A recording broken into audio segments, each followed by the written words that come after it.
All right, one of the topics your book focused on, which is not in most other marketing books, is the issue of licensing. Now, sports licensing is a contractual agreement by which a sports team or organization gives a company a license to use its name, logo, or trademark. So, for instance, I might want to print T-shirts with the UNLV football team's logo on it. To be able to do that, I need to get a license from UNLV to do that. Now, UNLV uses a national licensing program to make that happen, like many other universities do.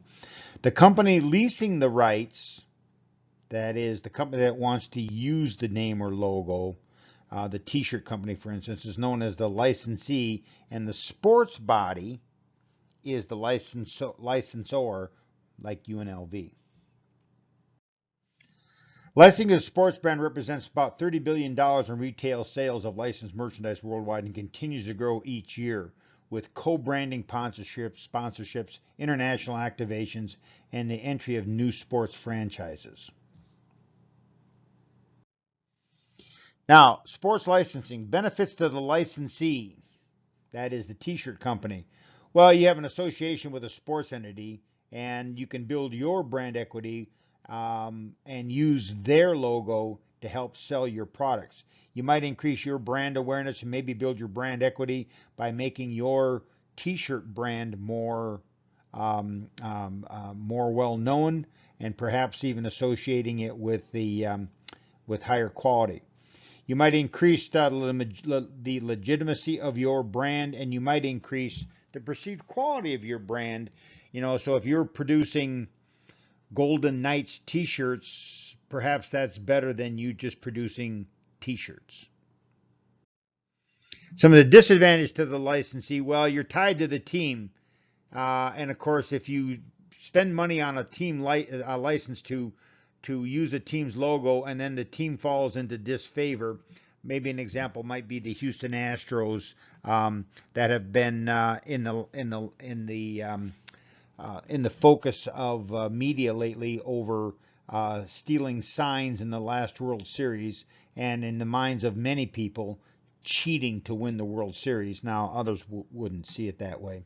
But the fact is that you probably would just as soon not produce that merchandise. It probably doesn't sell as well as it could have. And then, of course, there's the added cost.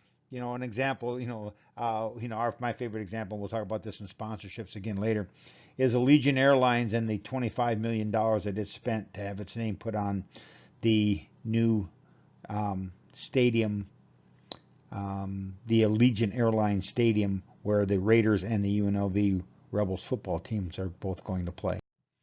Benefits to the licensor, that is the sports teams, it's the potential to expand into new markets and to get your name out in more and more places, building awareness. Every sports licensing agreement builds brand equity by building awareness. And it might also build brand equity by hopefully building positive associations. The big disadvantage for the licensor, you have new associations with which you have no control.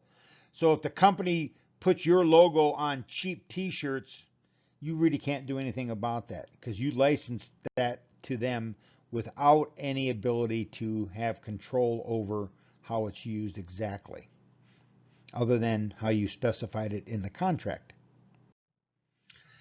Of course, remember this, licensing only works when it's beneficial for both groups.